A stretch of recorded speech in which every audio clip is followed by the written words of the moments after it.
प्रत्येक व्यक्ति राम राम करता है, चाहे वो किसी भी धर्म का हो। इस चीज को कोई ये नकार नहीं सकता। पहले अगर किसी से कोई मुसलमान मिलता है तो हिंदू भाई होता है तो कहता है राम राम। ये किसने कह दिया राम का नाम नहीं लेता?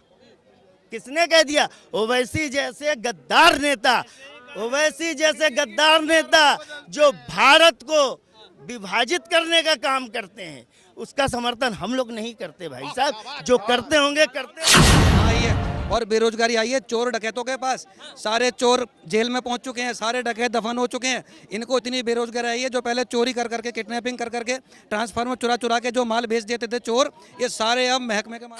जाके दहाड़ने का मतलब क्या हुआ? क्योंकि मैं भारत का नागरिक हूँ, मैं गर्व से कहता हूँ भारत माता की जय, जय श्री राम, हिंदुस्तान जिंदाबाद, संविधान जिंदाबाद। ऐसी जैसा घटिया नेता, भारत माता की जय बोलो, जय श्री राम बोलो। ये एक और लाइन है सर, बहुत प्रेरणादायी। जरासंध छल बल दिखला ले, अंतिम विजय हमारी है। भाई कितना ही छल कर लो यार मोदी और योगी के खिलाफ, जो राष्ट्र के लिए समर्पित हैं। जरासंध छल बल दिखला ले, अंतिम विजय हमारी है। भीम पराक्रम प्रकटित होगा, योगेश्वर गिरधार। अगर बेरोजगारी है तो कंसल्टेंसी वाले झक मार रहे हैं। अब बताइए, इतने कंसल्टेंसी वाले हैं, मैं आपको जॉब दे रहा हूँ, आपके घर पे आएंगे, उनको पैसा मिलता है भाई। उनको पर जॉब 6,000 से 10,000 20,000 रुपये मिलते हैं आपको जॉब दिलाने के। आपके पास स्किल्स होनी चाहिए जॉब लेने के लिए, स्किल्स ही नहीं लोगों के पास। आप बोलेंगे सर मुझे कुछ नहीं आता, लेकिन अनपढ़ हो गए हैं कुल मिला के। अनपढ़ नहीं हो गए हैं। देखिए जो वो थे राजनायक थे, उन्होंने हिंदी में भाषण दिया। तो जब एक नेता मजबूत बनता है तो हमारा जो कल्चरल इन्फ्लुएंस है, जो सॉफ्ट पावर है वर्ल्ड में, वो भी बहुत ही अच्छे से जाता है, लोग मजबूत समझते हैं। क्यों? जी तो कह रहा है कि यूथ हमारा बेरोजगार है। भारत की संस्कृति रही है, भारत का प्रत्येक व्यक्ति राम राम करता है, चाहे वो किसी भी धर्म का हो। इस चीज को कोई ये नकार नहीं सकता। पहले अगर किसी से कोई मुसलमान मिलता है तो हिंदू भाई होता है तो कहता है राम राम। ये किसने कह दिया राम का नाम नहीं लेता? किसने कह दिया? ओवैसी जैसे गद्दार नेता जो भारत को विभाजित करने का काम करते हैं, उसका समर्थन हम लोग नहीं करते भाई साहब। जो करते होंगे करते होंगे। मोदी रोड बनवाता है, जाति पूछ के बनवाता है क्या? हाँ, रोड जिस रोड पे चल रहे उसको किसने बनवाया? केंद्र सरकार ने बनवाया। हाँ, क्या मोदी का अच्छा काम नहीं दिख रहा है क्या? हाँ, आज ऑनलाइन पेमेंट करते हो। आज कर रहा है कौन? कांग्रेस के टाइम पे बैंकों में 1.5 घंटे लाइन लगानी पड़ती थी। आज ऑनलाइन पेमेंट करके सारा मोबाइल से पूरा कैश हो रहा है, मोबाइल से सारा पैसा पे आउट हो रहा है, सारा काम मोबाइल से हो रहा है, सारा काम आसान हो गया, सब चीज एकदम आसानी चल रहा है। नहीं तो अच्छा एक चीज हमें बताइए, 2024 में ममता बनर्जी को प्रधानमंत्री बनाएंगे क्या? कौन बनाएगा? कौन बनाएगा? हम क्यों बनाएंगे? किसको बनाएंगे? क्या चीज?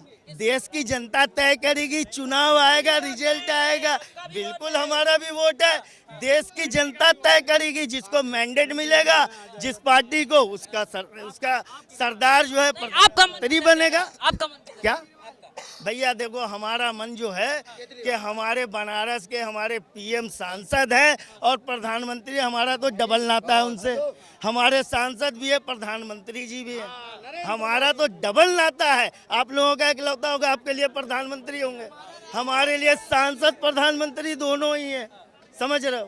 तो फिर आप इसी में समझ लो कि किसकी जयकार होगी। अपने भाइयों से, मैं एक यादव खुद हूँ, यूपी का रहने वाला हूँ, जिला रामपुर का, ठीक है ना। मैं उसके बाप को जरूर सपोर्ट करता था, मगर इस बाप के दूसरा बाप है ना पप्पू, अखिलेश यादव, मैं इसको सपोर्ट नहीं करता। जब से मोदी आया है ना, मैं उसका दीवाना हो गया हूँ, यही मैं कहना चाहता हूँ। अखिलेश यादव को पप्पू बना दिए आप। जी, वो दूसरा पप्पू है, एक तो पप्पू है, वो दूसरा पप्पू है। गेहूं के साथ घुन भी पेरा जाता है, चोर के साथ खड़े होगे तो तुमको भी चोर ही कहेंगे, सीधी सी बात है, समझ रहे हो कि नहीं? अगर किसी चोर के साथ खड़े हो तो तुमको चोरी कहेंगे। किसी के साथ पूरे आदमी, अब 4 लोग दारू पी रहे हैं, उनके साथ तुम खड़े हो जाओ, तुम्हारे मम्मी पापा किस नज़र से तुमको देखेंगे? अरे तो मुख्यमंत्री नहीं थे क्या अखिलेश यादव? मुख्यमंत्री थे, मैं बोला ना केंद्र में नहीं ठीक है, सब राज्य वाला आएगा तो देखा जाएगा, जीतेंगे ना। दूसरी बार यूपी में पहली बार ऐसा हुआ है कि जब दूसरी बार मुख्यमंत्री योगी आदित्यनाथ बने हैं। हाँ, क्यों बने हैं? सपोर्ट है लोगों का, प्रेम है लोगों का, दीवानगी है लोगों की योगी के प्रति। गुंडा राज खत्म हो रहा है, निवेश आ रहा है, विकास हो रहा है, रोडें अच्छी बन रही हैं, हम लोग भी स्वतंत्रता से अपना रोजगार कर रहे हैं। नहीं तो गुंडे गर्दी पे आते थे, सामान लेते थे, पैसा नहीं देते थे, उधारी मांगने पे गोली मार देते थे। अब ये तो डर खत्म हुआ, हम लोग कमा के खा लेंगे, वो सुकून है। क्या लगता है कि 2024 में उत्तर प्रदेश किसको किधर चुनेगा, किसको चुनेगा? योगी को।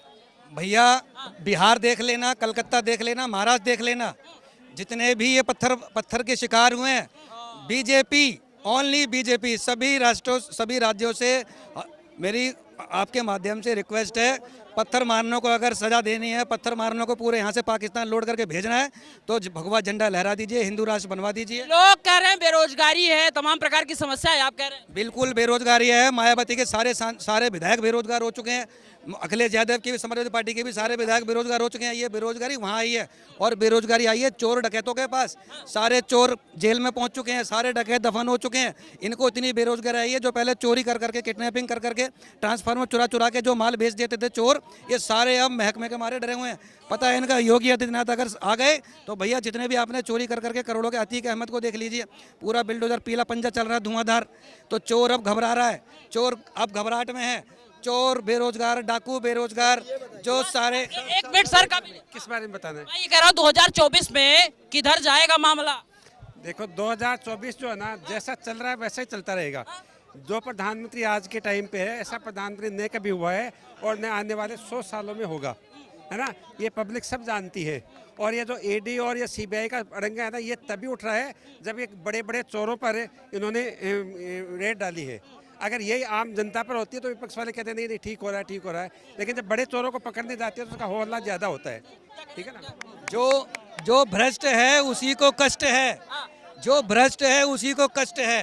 तो कष्ट वाले एक तरफ, भ्रष्ट वाले एक तरफ, भैया बीजेपी को ले आना। ईडी और सीबीआई का मिसयूज हो रहा है कुल मिलाकर? नहीं, कुछ कोई मिसयूज नहीं है। ईडीआई का अगर मिसयूज हो रहा है तो हमारे पास हाई कोर्ट भी है, सुप्रीम कोर्ट भी, वहाँ क्यों नहीं जाते? हाँ, उनके पास कोई जवाब, जिसको भी रेड डाली है क्या उसके पास कुछ निकला तो है ना। जो भी जेल में गया है ईडी की तरफ से या सीबीआई की तरफ, कुछ ना कुछ तो है, और बहुत कुछ है। और ये इतने बड़े आदमी बन गए तो कुछ करप्शन करके तो बने।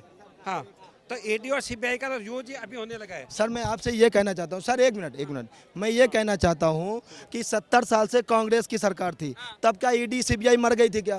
क्यों नहीं इसका उपयोग किया कांग्रेस ने? तो कह रहे हैं कि बीजेपी में सब बढ़िया है क्या? बीजेपी पढ़ी लिखी, इसको पता है कि सीबीआई भी कुछ होती है, तो उसका उपयोग करने लगी। ये लोग तो सोचते ही नहीं थे कि सीबीआई क्या होती है, कोयला घोटाले में व्यस्त थे, इनको क्या पता चले जब खुद ही चोर अपने घर में क्या सीबीआई लगवाएगा। ममता बनर्जी कह रही हैं कि बीजेपी के पास कोई एक मिनट, बीजेपी उत्तर प्रदेश में अब की बार चुनाव में क्या हुआ था? कितने नेता बीजेपी को छोड़ के अखिलेश के साइड में भाग रहे थे।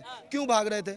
इसलिए कि वहाँ खाने को नहीं मिल रहा था, खाने के लाले पड़े थे। सोचे थे अखिलेश में जाएंगे तो दबा के काटेंगे, काटने को मिला नहीं, बीजेपी छोड़ अखिलेश में भागो, अब बीजेपी जीत गई, फिर रात भर भाग गए बीजेपी में। क्यों भाग गए?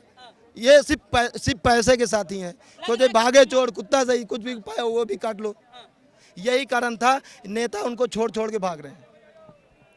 सीबीआई और ईडी का जो ये आप विरोधी पक्ष आरोप लगा रहे हैं, तो राहुल गांधी जी आप भी 5,000 करोड़ के घोटाले से जमानत पे बाहर हैं, आपकी मम्मी भी 5,000 करोड़ के घोटाले पे जमानत पे बाहर हैं।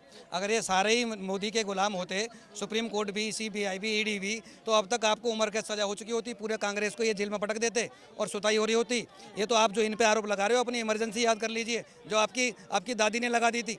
सारे नेता वेता सब मीडिया पत्रकार बिना उनकी मर्जी के कुछ छाप नहीं सकते थे, कुछ बोल नहीं सकते थे। तो ये आरोप लगाना पहले अपने गिरबान में झांक लीजिए। तो जब जिसकी पैंट उतरती है भैया उसी को तो खतरा होता है, वही पैंट उतारने वालों को पकड़ लेगा जाके। और तेजस्वी यादव और ये लालू प्रसाद यादव, मनीष कश्यप, उनके 2024 का जो मास्टर प्लान था, महागठबंधन जो बन रहा था, उसके बीच में रोड़ा जो बने हुए थे, तो उन्होंने कहा सबसे पहले रोड़ा को हटाइए। पर मनीष कश्यप डरने वाला नहीं है और वो निर्दोष साबित होगा और बाहर आ जाएगा। ठीक बात। आप कहाँ से सर? हाँ, बलिया। क्या लगता है 2024 में किधर माहौल ठीक होगा? हैट्रिक होगी या फिर कोई नया आएगा? हैट्रिक हो गई, कंफर्म है।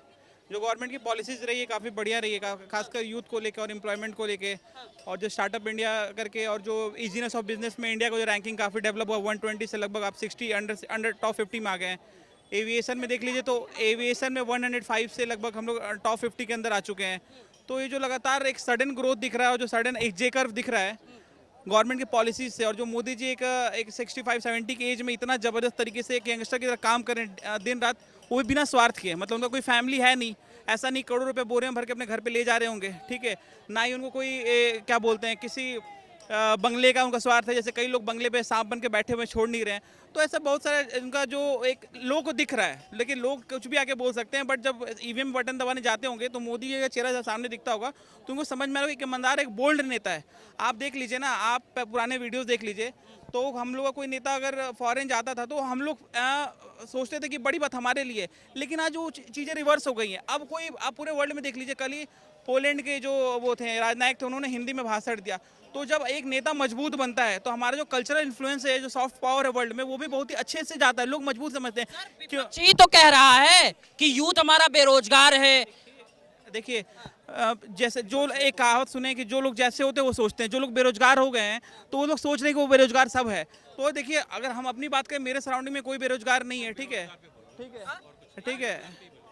तो आपने बोला कि बेरोजगार है, तो मैं नहीं कह रहा हूँ, विपक्ष कह रहा है, जो भी कह रहा है XYZ, बेरोजगार वो है जो या तो निकम्मा या कामचोर है या मुफ्तखोर है। इस जिस व्यक्ति में काम करने का कुव्वत है, अब इस पूरी मार्केट में उठा के देख लो, वो सब काम कर रहे हैं। यहाँ पे 10 रुपए कमाने वाला भी है और 1000 रुपए भी कमाने वाला है। तो जो काम करने वाला है वो बेरोजगार नहीं है, और जिससे काम नहीं करना वो हर सूरत पे बेरोजगार है, वो हमेशा रोता रहेगा, वो किसी भी सरकार हो। अगर बेरोजगारी है तो कंसल्टेंसी वाले झक मार रहे हैं। अब बताइए, इतने कंसल्टेंसी वाले हैं, मैं आपको जॉब दे रहा हूँ, आपके घर पे आएंगे, उनको पैसा मिलता है भाई, उनको पर जॉब 6000 से 10,000 20,000 रुपये मिलते हैं आपको जॉब दिलाने के। आपके पास स्किल्स होनी चाहिए जॉब लेने के लिए, स्किल्स ही नहीं है लोगों के पास। आप बोलेंगे सर मुझे कुछ नहीं आता, लेकिन अनपढ़ हो गए हैं कुल मिला के। अनपढ़ नहीं हो गए हैं। देखिए, हमारे देश में ना एजुकेशन सिस्टम की थोड़ी व्यवस्था खराब है, ठीक है। एजुकेशन सिस्टम जिस दिन अच्छा हो जाएगा ना, आप थ्योरेटिकल चीज़ों से बढ़ के आप प्रैक्टिकल चीज़ों पे आइए। लोगों के पास स्किल्स ही नहीं है जॉब लेने के लिए। अगर आप खुद सोचिए, आप एक कंसल्टेंसी चलाने वाले हैं, आपको लोगों को जॉब देना है। कुल मिला के आप कह रहे हैं कि सब एकदम मजा मजा है, सब मस्त है ना? बिल्कुल अच्छा है, लोगों को अपने में सुधार लाने की जरूरत है। देखो, इस समय रामराज चल रहा है, रामराज में आप बोल रहे हैं कि जॉब नहीं है। भैया, इस समय यदि इस समय आप कुछ नहीं कर सकते तो कभी कुछ नहीं कर सकते। राज की बात कर रहे हैं और राम के जो जुलूस में पत्थर चल रहे हैं, कैसी बात कर रहे हैं भाई साहब? ऐसा ना कि आप देखो, मोदी जी और योगी जी, बाकी अमित शाह जी सब देख रहे हैं, बहुत जल्दी बंगाल में राष्ट्रपति शासन लगने वाला है, बहुत जल्दी ममता जी, क्योंकि ये सारे दल समर्पित हैं, ये लोग तो सारे जेल जाने वाले हैं। और साथ में आप बोल रहे हैं, हाँ वो सब्जेक्ट वो सारे जेल जाने वाले हैं, कुछ लोगों को नंबर है। साथ में अब केजरीवाल जी भी थोड़ा संभल के रहें, क्योंकि केजरीवाल जी भी शांत थे, बीच में शांत थे, उन्होंने देखा मनीष सिसोदिया जी चले गए, अब कहीं ना कहीं मेरा नंबर है, थोड़ा मैं मोदी को गाली दूं, मोदी के खिलाफ कुछ भी बोलूं, मोदी थोड़ा डर जाएगा। अरे भाई, मोदी तो 15 साल कांग्रेस ने कितना उसके साथ गलत किया, तब नहीं डरा, तो अब क्या डर जाएगा। और रही बात, भैया सही बोल रहे हैं, आपके अंदर स्किल है, आपके पास रोजगार है। अरे भैया, स्किल ना भी हो ना, आज हर व्यक्ति के लिए 10 किलो अनाज, 1000 रुपये महीने का सब कुछ सरकार दे तो रही है, फ्री और रोजगार है, हर व्यक्ति को समय पे खाना मिल रहा है, सब कुछ मिल रहा है। इसके अलावा आज देखो, आप जैसे कितने, मैं भी यूट्यूबर हूँ। कविता बढ़िया सुनाते हैं, वो कविता के माध्यम से सुनाएंगे। भैया सब जाग जाओ यार, देश की अवस्था है ना, आप क्यों लोगों की फालतू बातों में लगते हो। तो मैं कुछ लाइन समर्पित हैं। जगह नहीं तो खो जाएगी भारत की पहचान, जगह नहीं तो खो जाएगी भारत की पहचान, बचा लो अपना हिंदुस्तान, बचा लो अपना हिंदुस्तान, बचा लो अपना हिंदुस्तान। भैया ऐसे ये फालतू बातें फैलाते, फालतू नैरेटिव फैलाते, इनसे बचना है, इनसे बोल रहा हूँ मैं। और मोदी और योगी तो एक ही मंत्र को, भैया यार ऐसा नाम नहीं बोलता, मैं भी कानूनी बात जानता हूँ यार, मुझे भी फंसना नहीं है ना। आज आप देख रहे हो राहुल जी के साथ क्या हो रहा है, थोड़ा हम भी थोड़ा समझदार है ना, ऐसा क्यों बोल रहे हैं फालतू की बातें। कुछ एक मोदी और योगी क्या कर रहे हैं वो लाइन में सुनाना चाहता हूँ। ये दो शेर हैं जो दुनिया में अपना भारत का नाम ऊंचा कर रहे हैं। भारत माँ का मान बढ़ाने, भारत माँ का मान, समझ रहे हो भाई, केजरीवाल जो है राज्य में ठीक है, ठीक है, केंद्र में नहीं ठीक है, क्योंकि देश नहीं चला पाएगा, राज्य बेशक चला ले वो, ठीक है। इसलिए जो राम मंदिर बनाया है हम मोदी को फिर से लाना चाहते हैं। मोदी ही आएगा, दिल्ली से भले ना आए, पूरे देश से कहाँ मोदी। के रहने वाले हैं? मैं यूपी से हूँ। यूपी में अखिलेश यादव तो आज एक चैनल पे उन्होंने कहा कि प्रधानमंत्री के तौर पे हो सकता है ममता बनर्जी को सपोर्ट। उसने कहा हो सकता है, कंफर्म थोड़ी ना बोला। अभी जाके यूपी में पता करके आओ, यूपी का एक एक बंदा राम का दीवाना है, मतलब मोदी का दीवाना है, योगी का दीवाना है। गुंडा राज आज यूपी से पूरी तरह से खत्म होने के कगार पे है। आज तक अखिलेश ने गुंडे को सिर्फ बढ़ावा दिया है, कभी ने उन्होंने समाप्ति नहीं किया। आज एक एक गुंडे उन्हीं का दिया हुआ है, समझ रहे हो। आज गुंडा किसने बनाया? अखिलेश ने बनाया। आज सांसद कहाँ थे गुंडे? अखिलेश के सरकार में थे। अखिलेश ने ही शरण दिया था ना गुंडों को। आज जब गुंडे खत्म हो रहे हैं तो सबको मिर्ची लग रही है। ये सिर्फ जो भी विरोध कर रहा है ना कि हम पूरे देश में ऐसे छाए हुए हैं ना, वो छाए नहीं हुए हैं, वो कुछ नहीं करने वाले। वो सिर्फ यही है कि वो उनके ही जो पाले हुए चमचे हैं ना, उनके ही अगल बगल के जो चमचे, उनके जो पर्सनल आदमी होते हैं जातिवादी वाले, वही को इकट्ठा करके हाँ भैया लालू भैया ऐसे वो ऐसे ऐसे, कुछ नहीं हो। मतलब आधार नहीं है कुछ। हाँ? कुछ आधार नहीं है, सिर्फ बीजेपी का दीवाना एक घर का